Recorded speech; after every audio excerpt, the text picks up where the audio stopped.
Welcome to the realm of science fiction. Don't forget to like and subscribe for more content. Enjoy listening. Vincent Lawton had never encountered a challenge like this before. The stakes were high and time was against him. The chairman of the Space Research Council, Michael Helms, had a secret. His lover was an alien woman named Loro, and she was on the brink of disaster. Reports indicated that she was standing at the edge of a cliff in the depths of the colony, whispering about ending it all. Michael, desperate and out of options, called Vincent, his most trusted soldier, into his office. "You're the only one who can bring her back," Michael said, his voice laced with both authority and desperation. These words marked the beginning of a mission unlike anything Vincent had faced before. According to Michael, Loro had been standing on the cliff for days, refusing communication with anyone. She spoke only of her intent to jump, repeating the same grim phrases over and over. The reason? A heated argument between the two of them, one that had pushed Loro to sever all ties and retreat into isolation. Now, Michael had pinned all his hopes on Vincent, believing that he alone could save her. With little time to lose, Vincent accepted the mission. But as the vehicle transported him toward the colony, doubt crept into his mind. How was he supposed to convince an alien woman who seemed so resolute to choose life? Despite the weight of the task, the knowledge that Michael trusted him above all others filled him with a sense of purpose. Michael handed Vincent a tablet before he left. The device streamed live footage of Loro, showing her standing on the cliff's edge, gazing downward as though wrestling with an internal battle. The journey was long, giving Vincent ample time to analyze the situation, though no clear plan emerged in his mind. When Vincent finally arrived at the colony, he wasted no time. Following the path to the cliff, he caught sight of Loro's silhouette. He kept his distance, observing her from the shadows. "Thank you for everything I've endured so far," Loro murmured, her voice carrying a haunting calmness. "But I can't hold on any longer." She repeated the same line over and over, as if caught in a loop. Something felt off. It was almost as if she were waiting, not for the fall, but for someone to stop her. Vincent chose his moment carefully. He stepped forward, his voice cutting through the stillness. "Stop!" Loro flinched at the sound, but didn't turn around. Instead, she edged closer to the precipice. Her platinum hair, cascading in waves, shimmered faintly against the alien twilight. Her lilac skin seemed to blend into the dim landscape, making her appear as much a part of the cliff as the rocks beneath her feet. "I know your pain, Loro," Vincent said, taking a cautious step closer. "Please, let me help you." "Who are you?" she asked without looking back. "Who sent you?" Vincent hesitated. He decided to conceal Michael's involvement for now. "I came on my own," he said. "I'm a guard stationed here. I saw you and couldn't walk away." But Vincent had made a mistake. He'd addressed her by name. Loro caught it immediately, and her suspicion hardened. She finally turned to face him, her piercing gaze locking onto his. "You're lying," she said, her tone sharp and unyielding. Vincent cursed himself silently, but pressed on. "None of that matters right now. What matters is you. You're too young to give up on life. Please, trust me and come away from the edge." Something in his voice softened her expression. For the first time, she stepped toward him, her eyes searching his face. As she approached, her guarded demeanor began to falter, replaced by something else, something far more enigmatic. She took his hand, her touch warm against his trembling fingers. "Are you really here?" she whispered, her voice barely audible.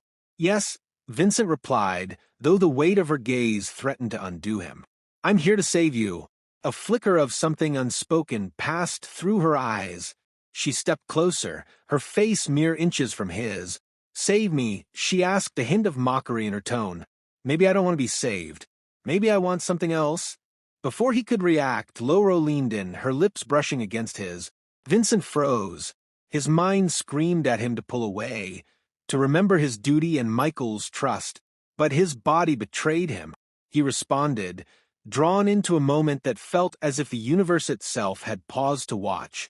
When Loro pulled back, a sly smile curved her lips. "If Michael is watching this," she said with a soft laugh, "he must be losing his mind."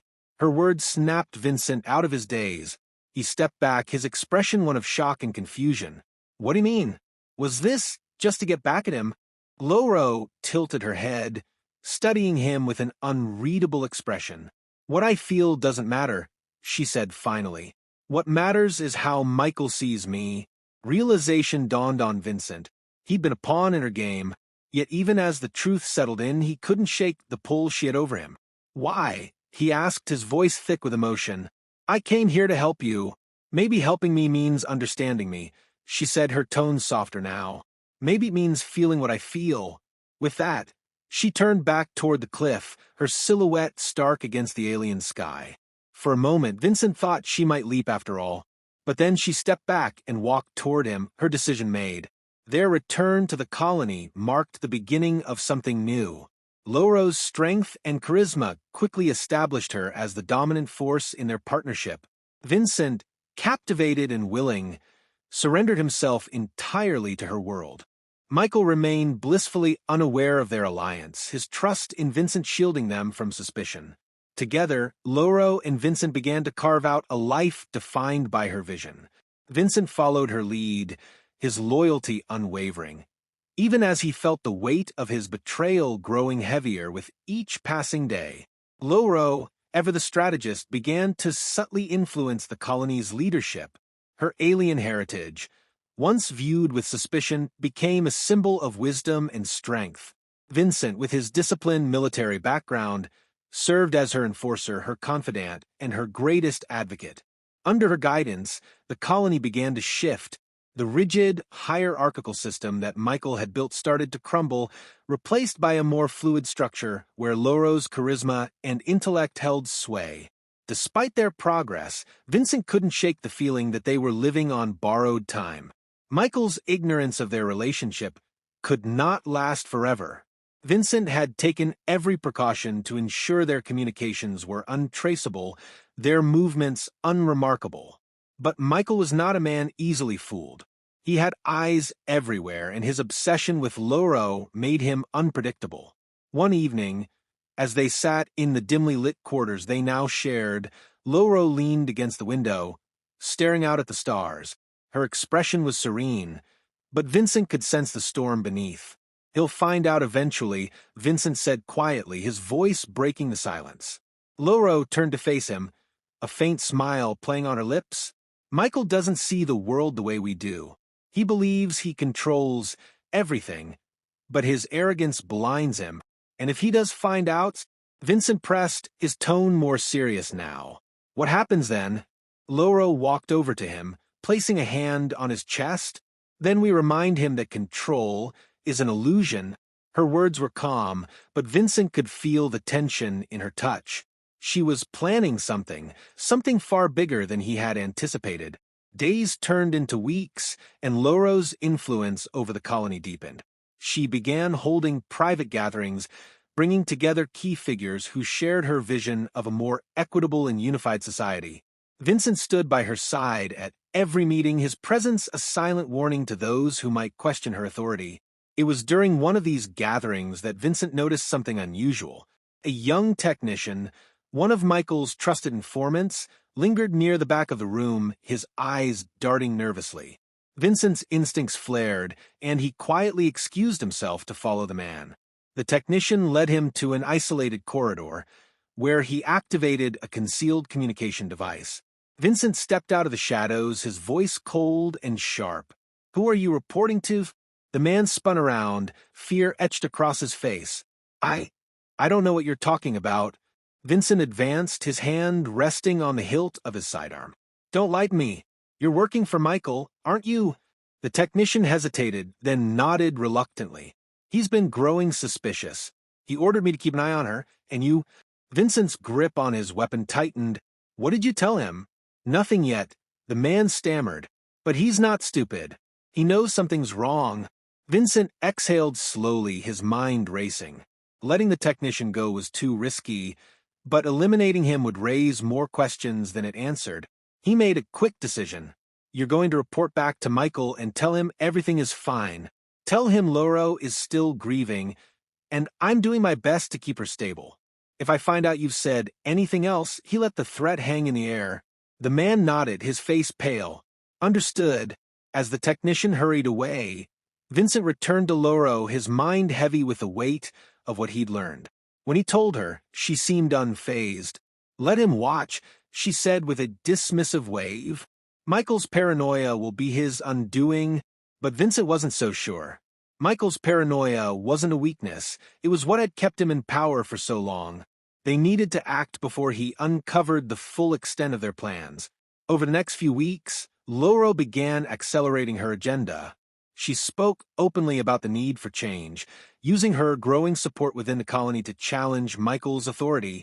Her words were passionate, her vision compelling. Even those loyal to Michael found themselves questioning their allegiance. Vincent, meanwhile, prepared for the inevitable confrontation. He fortified their quarters, secured escape routes, and trained a small group of loyalists to defend Loro if it came to that. The turning point came sooner than expected. One night, as they were finalizing plans for a major announcement, a message arrived from Michael. It was a summons, an order for Loro to meet him in private. "It's a trap," Vincent said immediately. "Of course it is," Loro replied, her tone calm, "but we can use it to our advantage." Vincent didn't like the idea of her going alone, but Loro insisted. "This is my fight," she said. "Trust me." Reluctantly, Vincent agreed. But as Loro left their quarters, he couldn't shake the feeling that everything was about to change. When Loro entered Michael's office, she was met with a chilling sight. Michael stood behind his desk, flanked by armed guards.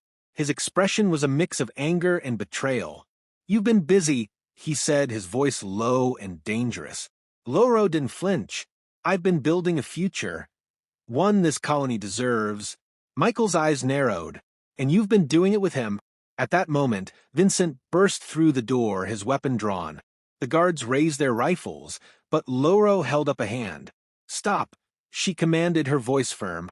The room fell silent, the tension palpable. "This ends now," Michael said, his gaze shifting between Loro and Vincent. "You've betrayed me, both of you." "No," Loro replied, stepping forward. "You betrayed yourself.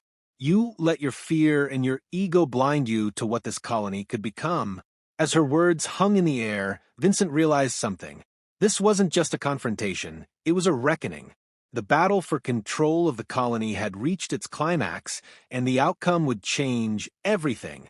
Vincent tightened his grip on his weapon, ready to face whatever came next. For Loro, for their vision, for the future.